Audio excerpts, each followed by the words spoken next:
I don't know if you guys missed it, but a moment ago, Kate had to drink something and she had to hold on to her hat, her disc, and lean very carefully back. And I just hope that we can get a clip of that in slow-mo because it was really good for me.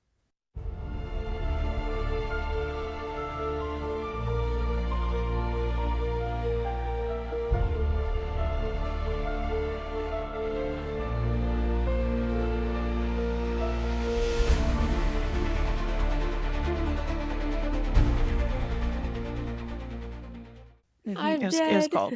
It's just like, it's such a work of art. Kate, your So commitment and good. It's dedication the commitment is all there. awe-inspiring.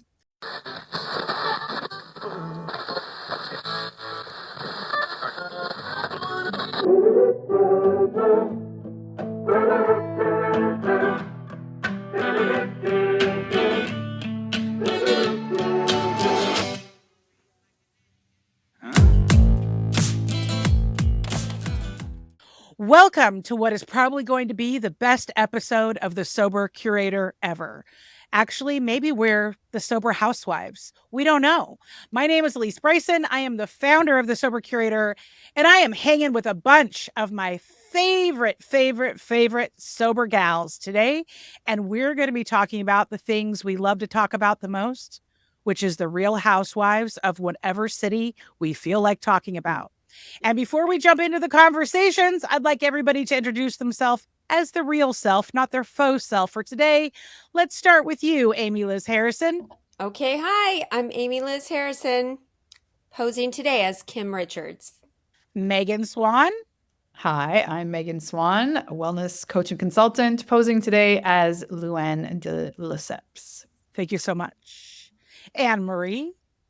Hello, I'm Anne-Marie Cribben. I am the founder of Thirsty for Wonder. I'm posing as Sutton Strack today, and I'm here with Merce and the Purse. And Kate. We can't wait to meet you, Kate. I'm Kate Vitella. I'm not posing as anything. I am fabulous. It's true. It's true you are. And you're crushing it, Kate. And last but not least, Alexandra. Hello, my name is Alexandra Nyman, she, her pronouns. I am the publisher of the Sober Curator and the founder of the nonprofit organization, the Break Free Foundation.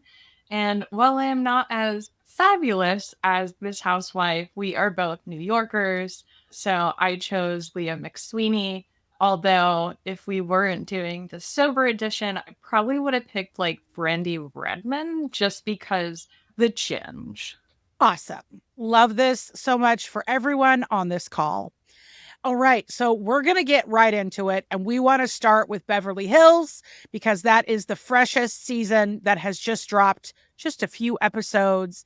And I am still recovering from last season and how they treated Kyle and her being sober. Like, I actually had a real problem with it.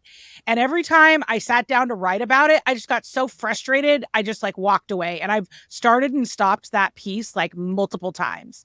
So when Anne-Marie reached out to me a week ago or so and was like, we need to talk about this, I was like, yes, we absolutely do. Let's do it with everyone and let's do it in costumes. And so here we are.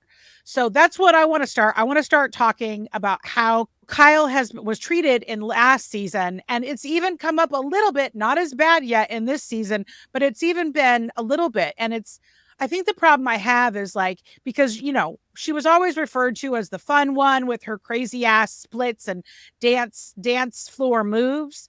And so now that she doesn't drink, it's almost like they're casting her as not fun. And I have a real problem with that. So who wants to jump in first?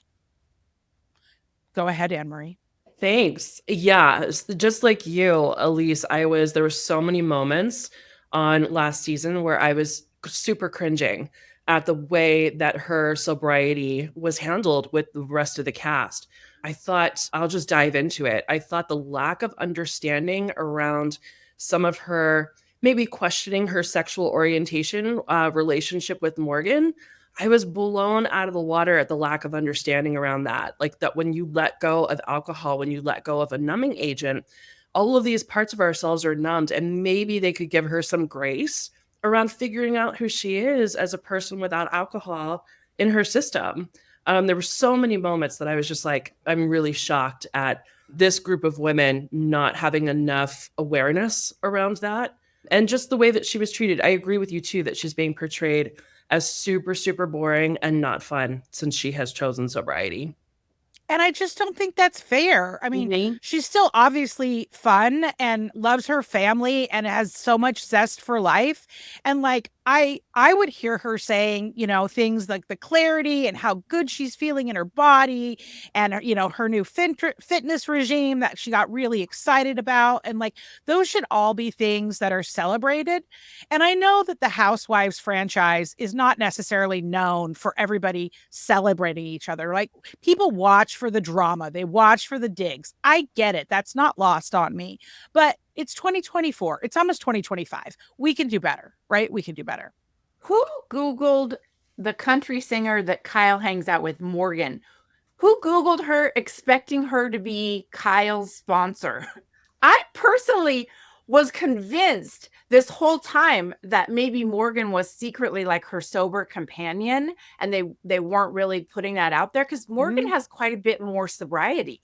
And all of a sudden she shows up on the scene. So I'm like, sober companion, turns out she's a real country singer and has an amazing voice. But I couldn't help but put those two together. I was just curious to see if anyone else kind of wondered that. I wondered for sure.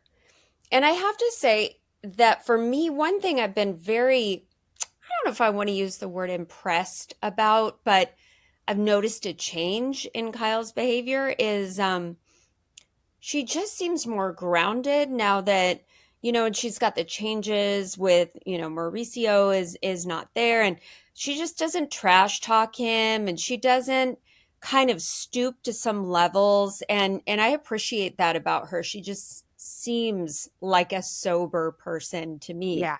Hashtag sober, not boring. Yeah, emotional sobriety, right? Yeah, there's so much evidence of her emotional sobriety. I can't help but notice that how much a lot of the treatment has to be related to jealousy, because now she has this like not that she wasn't before, but she is smoking hot. She's in the best shape of her life. She's glowing. She's upbeat, and some of the other people on the show are maybe in not such a good place in their lives and are maybe turning to their bad habits. Well, and to echo that, Kate, as we all know, everybody on this room knows that the way that any of them are reacting in any episode in any city to the non-drinker, it says way more about how they feel about themselves and how they feel about their own drinking, and that they don't want to have guilt and shame on their own drinking. And so that's where the jabs and the pointed fingers kind of come in too. Yeah, I totally echo that. I was going to say something similar, but I think also it speaks more to just how normalized it is in society. So she's the rebel here. She's doing the thing that's better for her health, better for her mental clarity, better for her family, better for her relationships. And I think there's just a lot of, the shame is a piece, but I think there's a lot of fear in the unknown of those that are just doing what they've always been doing. Like maybe they're actually missing out on something better, but it just seems so far away and hard to get to that place that they'd rather just judge her for, not maintaining her identity as they knew her previously. It's also like, at least to me, I think it's a very predictable response. I worked in reality TV for 2 years, and there's so much manipulation that goes on behind the scenes with producers looking to elicit a certain reaction. So for this to become Kyle's storyline, it totally makes sense. And for them to want to kind of guide the cast down a certain narrative, it's very ignorant, number one. And number two, it says a lot more about the perspective of the actual producers on the show than it really does about the cast, because they're the ones who are leading them towards these comments and Oh, for sure. eliciting these reactions. So many times you would see them, pull girls into a room. They'll review footage completely out of context. They're drinking the entire time. And then they unleash them into a party where there's more alcohol. And we're hearing, with the Real Housewives franchise in particular, more people speaking up about that. We've also seen that with other Bravo shows, with them talking about how there's so much pressure to drink and so much pressure to seem fun and like super like larger than life. And it's really sad that they can't focus more so on storylines similar to Margaret Joseph's, where she'll sip a mocktail or she'll sip soiree from her own brand and show that she can still have fun and be sober. Can I just ask a question? If anybody, because I was thinking about this the other day with some really popular songs these days and how like alcohol is the focus. And so to me, I mean, because I grew up on like Ally McBeal and all these sort of like badass power women downing at least a bottle of red to themselves at the end of, and reading Drink, understanding like that was strategic marketing. So I wouldn't be surprised if there's some big alcohol behind this brand and like just towing the party line on that. For sure. They've been sponsored, like each season will have various alcohol sponsors. And so if they go to a club, they're not just going there. They're going there because the production is paying for them to be there, and they're paying for them to have bottle service, to have and draw in more and more customers. Everything is very intentional and is built into the budget of the show. I love that you brought up production, Alex. That's such a relevant point. In my own just, getting ready for today and prepping and research and stuff, probably looked at some of the similar things that you're talking about with Below Deck, in particular, the drinking culture and how it's promoted by production. Also loving what you were just saying about Luann, about Megan, about, Holly Whitaker, who wrote Quit Like a Woman, has a really great line in that book that says, the only advertising big alcohol needs is a woman with an Instagram account. And like when I read that, it was such a gut punch. I was like, oh my gosh, like I've been that person. I've been that person who put all of my social activities and highlighting drinking culture all over my Instagram and Facebook page, right? Yeah, it is just, it's so ingrained in our culture to do that. Yeah, and it is, I mean, just again, going back to that point about production, I think it's so, so valid. And you're right, that's where the conversations need to be starting and happening, is what or how are we pressuring these folks into liquid courage, and to heighten the drama. Mm. Well, and I think that, listen, obviously we want to watch, right? We all watch. I've been watching since season 1, episode 1 of Orange County. I'm in. You have me, right? But do better. Like, you can do better. There's still going to be lots of other drama and things happening that's going to hold our attention. But let's just be a little more intentional and thoughtful about the messaging, because there's a real opportunity here. And I think, in my opinion, when Bronwyn, I will never forget the episode when I can't remember what season it was. I want to say it was like 12 or 13. I don't know. But where she says, my name is Bronwyn and I'm an alcoholic. And then the episode, I think, ends, or at least it went to a commercial break. I was like, holy shit, right? And then she very bravely got sober on camera. What the fuck? I mean, she drank on camera and did a lot of embarrassing things. So there's that. But like, that was, I thought, incredibly brave. And whether you love her or hate her, it really doesn't matter.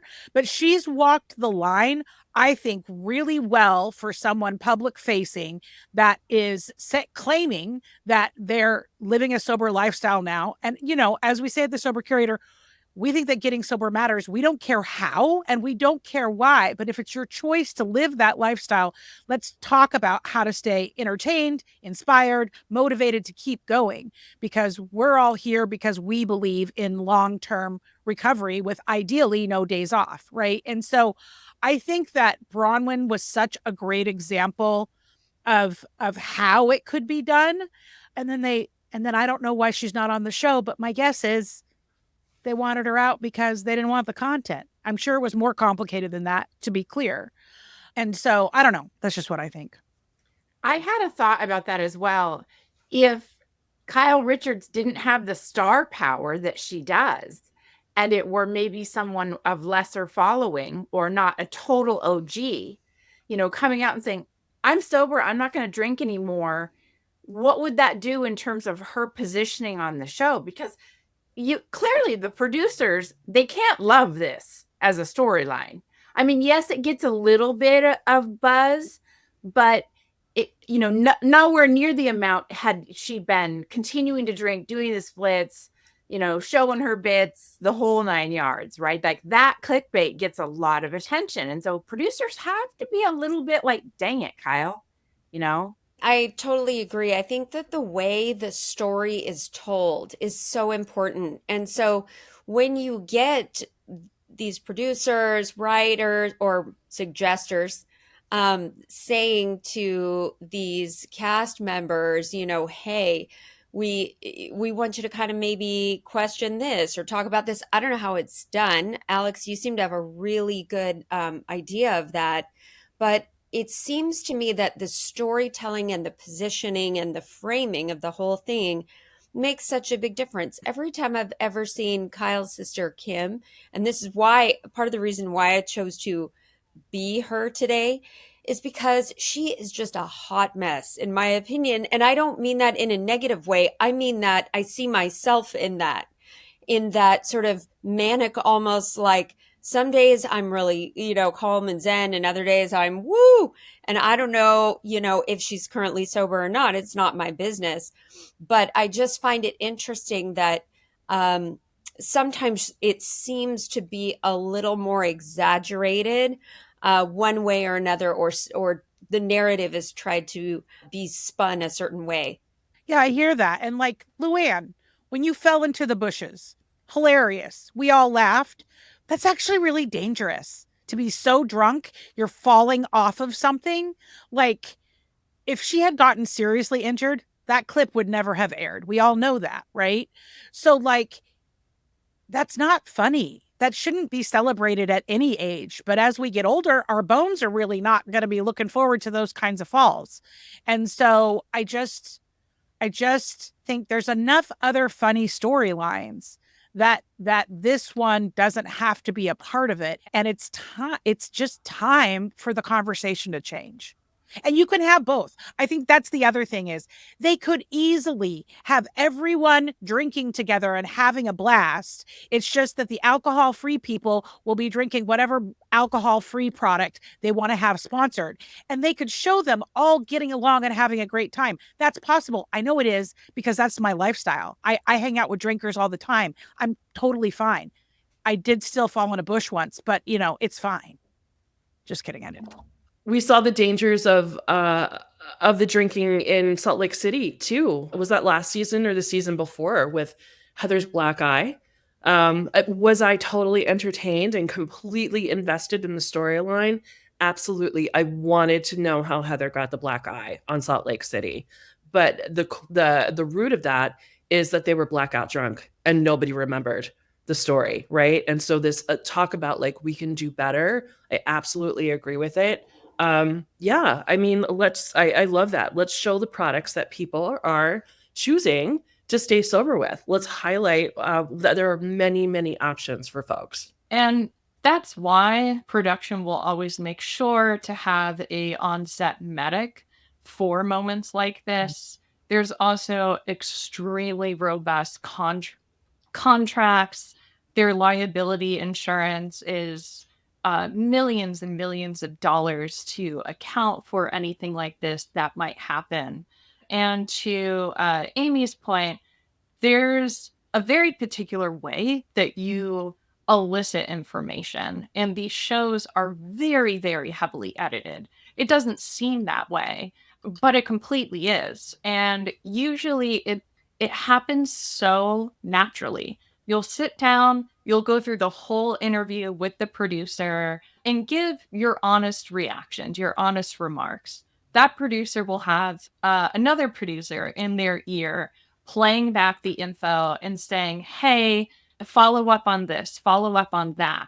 And then after they do their follow ups, they're literally feeding them the exact line that they want that person to say, whether it be a summary of an answer that they gave, or they're just going to go through and do a wild. A wild is something in the industry where it's just a canned reaction where you're gasping, you're crying, you're happy, you're sad.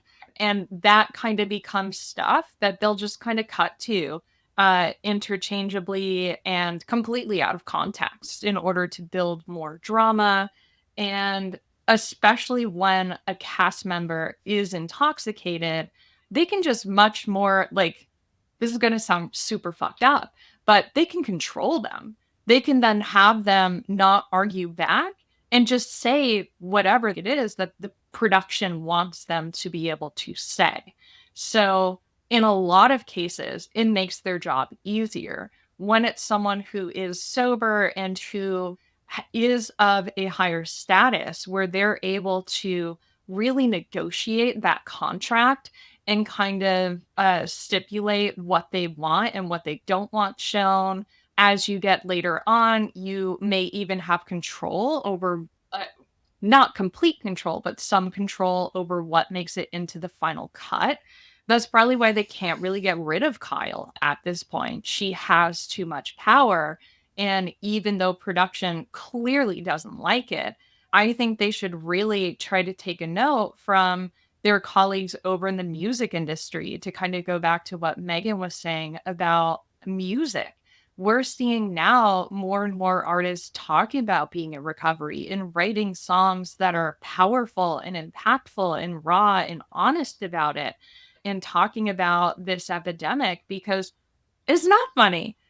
We're going to be in 2025. And I mean, I wouldn't want to be on national live TV, blackout drunk, falling over, and being reminded of that every single day of my life and being like, wow, like I make my money because of my disease. It's much more impactful, and production should really, really realize there's people like us that want to root for people to get better. Like when you're a genuine fan, you want to see them get better. You want to celebrate them. And look at someone like Jen Shaw, not sober, but like they did a fucking FBI raid. I want to see more of that. I want to see her like in court. I want to see Emily D. Baker and the law nerds analyze it and like talk about like what's going on. And that doesn't involve any sort of like alcohol. It's just a legal drama that I personally am like very invested in. Yeah, I think we're being sold short as the audience. You make so many great points there, Alex, and I feel like I'm stunned. I'm getting such a behind the scenes education right now from what you're sharing, and I'm going to be watching with a whole different lens when I tune in tonight to Salt Lake City.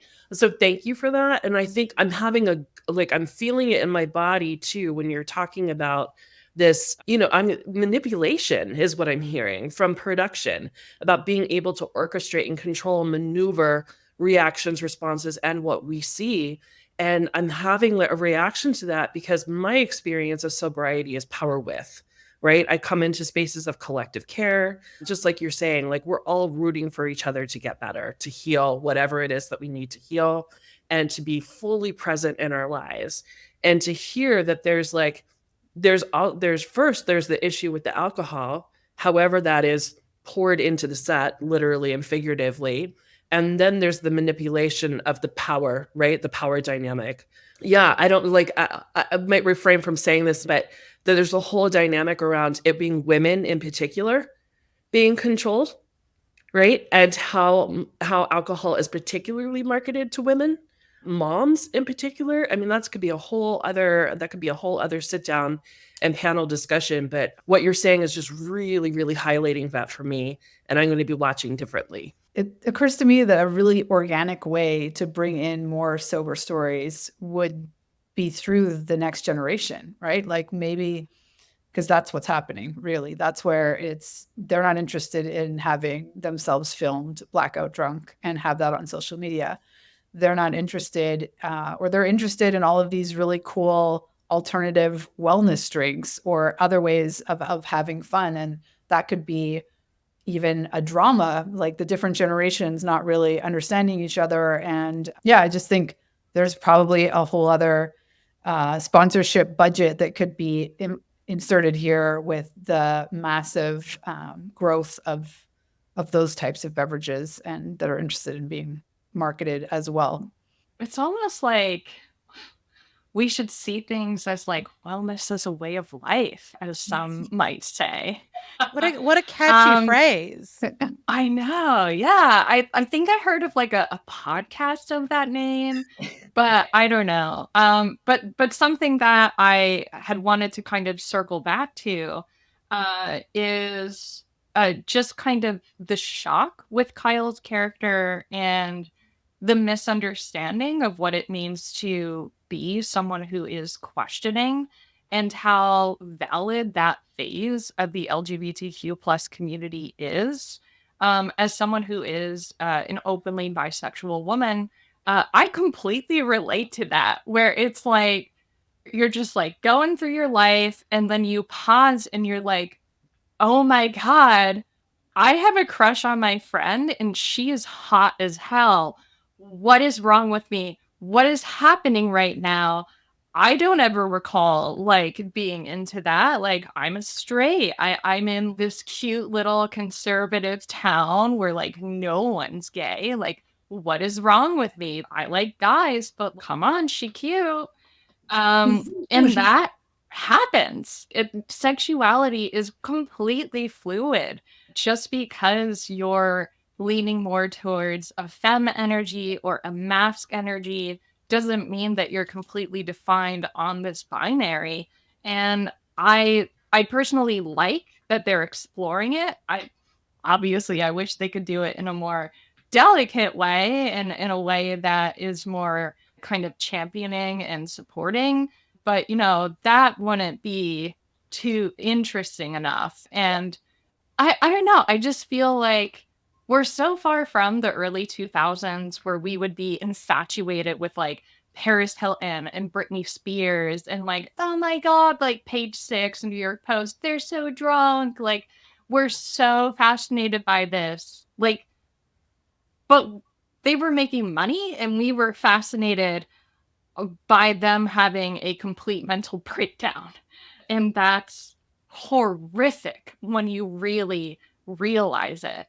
And why can't it be that we're like obsessed with them when they're like out of rehab and it's like, oh my God, they like totally took care of themselves and this is amazing. They're going to rise like a phoenix. And now Lindsay Lohan is in like Hallmark movies and Netflix movies and like amazing again. And like, well, her acting skills need work, but like, you know what I'm saying.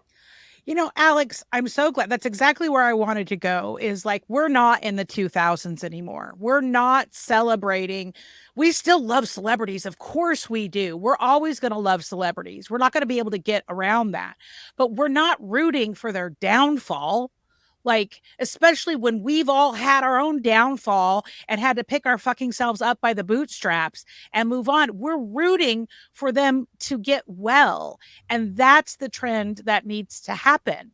That's where we're at. And I think the 2000s were so muddied with all of that really negative media headlines. And then the teens were like, there was just so much happening in the digital space and so much explosion happening in social media and all the different ways. And then we crash land into a pandemic that went on for far too long, right? But here we are. And I think it's also telling that the shows, for a very long time, the shows were incredibly segregated. incredibly segregated. And you're seeing more of a blend now on the shows.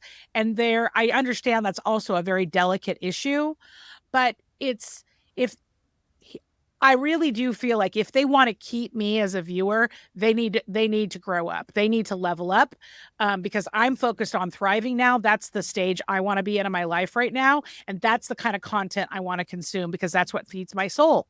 And I don't want to watch the drunken arguments anymore just to see their handbags. I don't need to do that anymore. I've got other places I can go look at handbags. So they need to figure that out or they are going to lose me. I agree. I totally agree. And I think it's so inspiring to have that whole concept of the hero's journey. And I think there's something pretty messed up if what we're saying is, oh, you're going to turn your life around? Nah, like we're not in it for that, pass. And I think, and maybe this is just because of where I'm at in my life, my old age, I don't know, but I just find myself drawn toward more inspirational content in general. And to be perfectly honest, sometimes I can only take small doses of some of these shows. Mm-hmm. Mm-hmm. Mm-hmm. Yeah, thank goodness for the Hallmark Channel as the palate cleanser, right? I actually watched Hot Frosty last week. Highly recommend. Yeah, I'm curious to hear if any of you, being super fans of the shows and all of the franchises, have you ever found yourself triggered by watching the show? I certainly have. There have been moments where I'm like, I can't take it. I have to turn it off. Most especially around Shannon's DUI on the OC this past season. It was just too much. It was too much. For me to watch a couple of episodes, and I felt like I had to turn it off. Not that my sobriety was in jeopardy. I wasn't going to drink. I wasn't triggered in that way. But the triggering feeling around just the deep emotion and the work that takes place in recovery that people don't see. I often call it the work of winter. It's the stuff that's happening in the root system that no one gets to look at, that no one understands. And to have that just highlighted over and over and over again made me feel all kinds of things. With Shannon's stuff, I didn't get triggered. I wasn't triggered in the way I wanted to drink, but I was cringing because, it's her choice to keep drinking and to decide where she's at. But that was a horrific accident, right? And people were having reactions to her continuing to drink. And that part made me really uncomfortable because it also feels like just another variation of rooting for someone's downfall. And we also know no one's going to quit until they're ready to quit. So there's no point in telling them that they need to or that they should. And we've made an intentional decision at the Sober Curator. We love to share out sober headlines from other media sources that we see, but you're never going to see us sharing something out about somebody in a negative sense. It's only going to be through the sense that they're celebrating a sober milestone, or they just got out of rehab, and that is something to celebrate. You're never going to see us resharing content of the negative source. And that's not because our heads are buried in the sand and we're ignoring the fact that all this stuff is still happening. A lot of us are on the front line in our personal life, helping people get out of those trenches. We just don't need to talk about it on social media because that's not the place for that work. But I just think there's that part the Shannon storyline made me very cringy. I did not like it. It made me, I hope whatever her situation is, she gets the help that she needs. And shameless plug for the Sober Curator, the Sober Sip. Unlike some newsletters that are out there, we really, really like to focus on those success stories. And also, we'll take the time to talk about coming back from a lapse or a recurrence and celebrating that with that person, because it's so important to be open and vulnerable and talk about that, because it's a part of the journey for some people, and recovery is not linear. It is a twisty, windy road. Has anybody else found themselves triggered? I haven't found myself triggered. I do find that I'll just kind of turn it off. I'll get really annoyed by it. And certain shows I can't even really watch anymore. I used to be obsessed with Selling Sunset.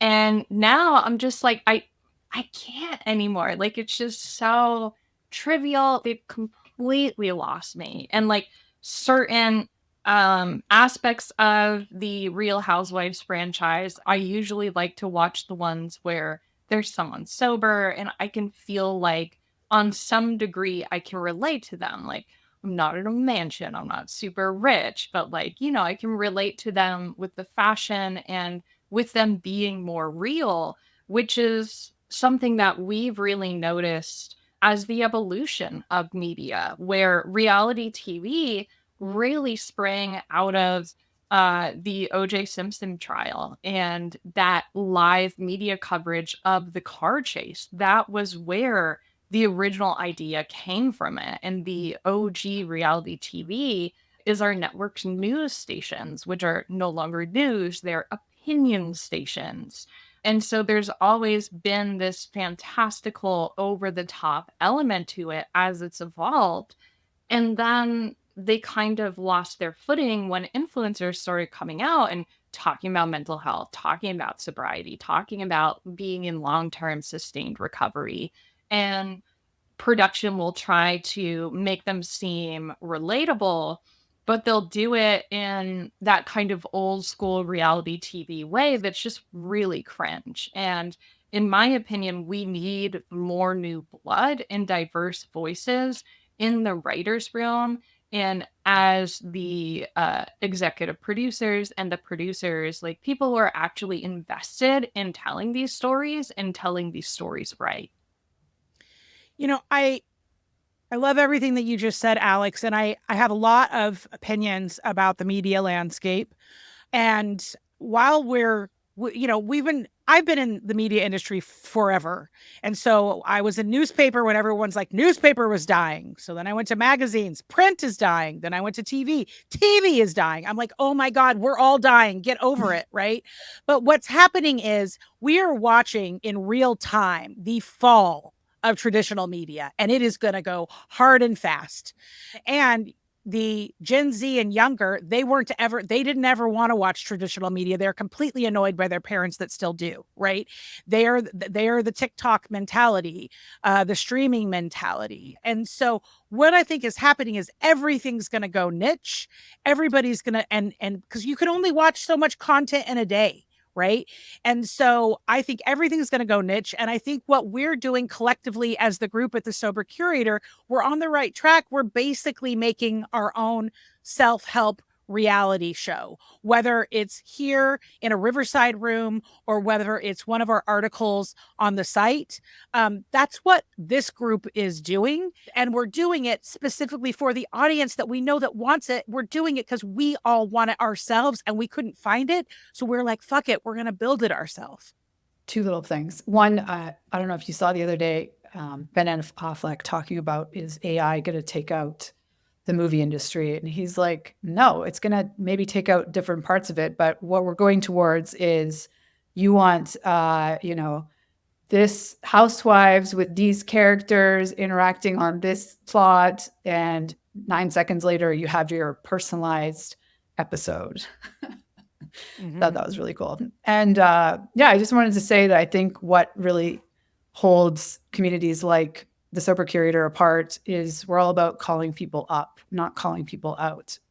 And it's like it's a different vibe than, some of the franchises that sort of rely on calling people out.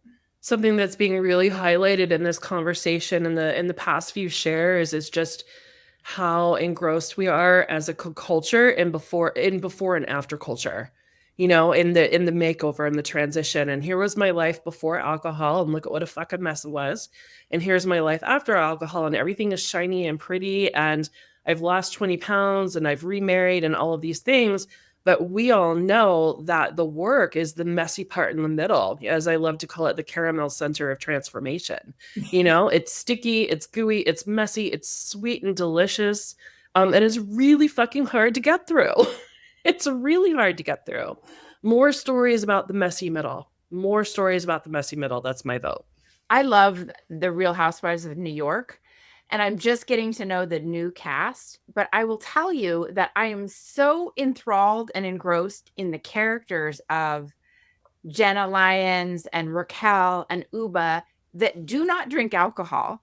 They're so fabulous. The fashion is so amazing. They are so high up in the art world and the fashion world, design, that I don't pay attention to the other characters. The other characters seem really dumb because they're drinking and they're very basic bitch. And then you have fucking Jenna Lyons. And she's like, no, don't even get near me with that alcohol. And so I watch that show and I'm like, just get rid of all the other people. Like, their storyline is so trivial. It almost feels like it's third graders with adults. I mean, it seems like there's a massive age difference, and there really isn't. It's just that the people not drinking have something intelligent to say and show for their lives. And, I'm thrilled to see, what are they going to wear? What are they going to talk about? And then of course with Raquel and Jenna also talking about the LGBTQ, that's one of the first times we've seen in the Housewives series, two same-sex relationships. And those are so exciting to watch. I mean, like, all of that. I'm loving that. Not so much loving the other characters. Like, I don't give two shits about the other people. I love that too. Jenna Lyons is a fucking icon, like absolutely fantastic, amazing. And what I love about New York too is those stories are highlighted and there's sufficient drama. I wanted to know who the leaky pigeon was. Also, I'm just going to start using the word pigeon all the time now. Like, oh my God, let's start a sober pigeon account. Let's do it. Who's the sober pigeon? One thing I just quickly wanted to say, looping back to Anne-Marie, when you're talking about the triggers, is when I was drinking, especially with friends, I was looking for connection. That's what I was looking for, right? I was looking to feel a part of something. And the perceived friendship and connections that the show likes to portray will occasionally suck me in a little bit. And I'll have to remind myself, just like when I wake up from a bad dream, like, okay, this isn't real. I'll have to just remind myself of that and remind myself that, this is TV. And, these people's relationships, it's again, it's spun a certain way to create a certain perception that I'm obviously getting sucked into. But for me, that's what it is to remind myself, hey, hold on a minute. The connections that I have with people today are authentic, because if I'm not comfortable in my own skin today and I can share that with you, that builds a bridge. And it's a way for me to become my authentic self. And I want more of that in my life. And I want more of that from the stuff that I watch. Well, and I want to circle back to Anne-Marie, you're bringing up the messy middle, because you're absolutely right. I think I'm looking around the room. I think I am the old timer on this call, probably in actual birth age, but also in sobriety time. Not that I think that time is everything. I don't. I absolutely don't. But there's not a level that we arrive at. There's a woman that I mentor, and a couple months ago, she was like, Elise, how many years did you have before you stopped being an asshole? And I was like, I'll let you know when it happens. Like, that's the thing. And so I'm hoping to not die anytime soon. So I want to surround myself with people and content that is helping me become my next version of next. That's helping me have classier problems. It's a phrase we use all the time in the office that I work at. Classier problems, right? I'm never going to be perfect. I'm always going to be flawed. But I would like to stop making some of the same mistakes over and over again. I'd like to make some brand new ones. And it's not a strive for perfection. I know that's never going to happen. But I am so far removed from the girl in her 20s that referred to herself as Blackout Bryson, Bob for short. I don't know who that girl is anymore. But I don't not love her. She was an important part of what made me me, but I don't ever want to return to her. And I don't, the shows that we watched back then, they wouldn't speak to me now. I mean, some of them would out of for nostalgia reasons, but not, a lot of things haven't stood the test of time. Sex in the City. You guys know I love Sex in the City. You go back and watch some of the old episodes, they don't still fly. They don't really work, right? And so I think that's a perfect example of content in whatever form, television shows, movies, Broadway musicals, podcasts, books. It has to keep evolving. And that's part of the reason that I launched the Sober Curator and I went to find all of you, is because we need the stories of the people with 10 years, with 8 years, with 15 years, with 40 years, and the problems they're having today. I don't care how you got sober 10 years ago. What's your problem right now and how are you getting through it? That's what I want to know. Also, what's really funny and what's the trending like shoe or handbag? That's what I want to know. I also want to rewind. I don't know if you guys missed it, but a moment ago, Kate had to drink something and she had to hold on to her hat, her disc, and lean very carefully back. And I just hope that we can get a clip of that in slow-mo, because it was really good for me.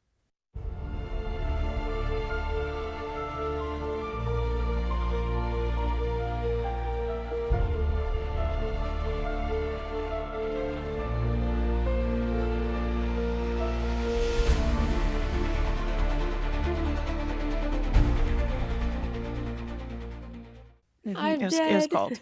It's just like, it's such a work of art. Kate, your commitment and good. It's- dedication, the commitment is all there. awe-inspiring. It's really not. It's just upside down. I'd like to just say, as frustrated as I was with Vanderpump Rules this past year, I'm really, really sad that it's not coming back. Because Yeah. what you're talking about, what we're talking about with the messy middle, there was so much messy middle on that show, and a younger generation as They well. should I have mean, kept those folks going. are Yeah. younger than the women on the Real Housewives, and I think it's showing this part of the culture thanks to movements like Dry January, Sober October, all of those things, that we can normalize sober curiosity. And we can talk about, it's okay to see the relationship that people are navigating with alcohol as, yeah, I'm trying this for a while. I'm doing 30 days. I'm not drinking tonight. I think it's Lala is sober. Both of the Toms have given sobriety a try, in and out of sobriety. And Sheena too, I think, right? Maybe somebody else on the show that I'm missing, but I was fascinated by watching those stories and really, really was able to celebrate every attempt, because we all know that every attempt is cumulative when it comes Yep. to leading to sobriety. One of those times is going to be the last time. Well, and because you And- learn something. Yeah. All right, let's go into sober shots. Sober shots is where I ask a round fire of very quick questions, and you just answer, boom, boom, boom. Are you guys ready? Here we go. Tomorrow you get a phone call. You're going to be on any housewife franchise that you want, and you have to commit to it for 3 seasons. What city do you go to? Kim Richards, I'm starting with you. Orange County. Luann, New York. Sutton, Salt Lake City.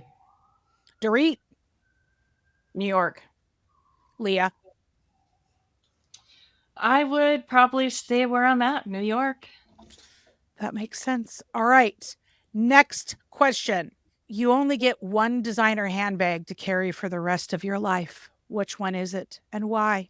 I'm going to start with you, Dorit. Well, I guess the Louis Vuitton Neverfull, the new one, is reversible. Okay, fair. Leah? And I can keep everything I own in it. Leah, aka Alex. I would stick with my just the classic Chanel, the classic silhouette, the quilted bag. And Sutton, would you still have Merce in your purse? Yeah, I would have Burst in the purse, but it would be an Hermes, simply for just the artwork of it. Fair. Luann? Yeah, I'm not really a handbag kind of Hermes if I had to pick one. Right. Black. And Kim? I myself am a Chanel quilted bag girl too. I just love those, and I don't like the flap. I just like the big one that you can fill, kind of like the Neverfull. And now here I thought you were going to go for a fanny pack or a backpack. I really had you for a fanny. Okay. All right. Well, that's a wrap here on the Real Sober Housewives of the Sober Curator.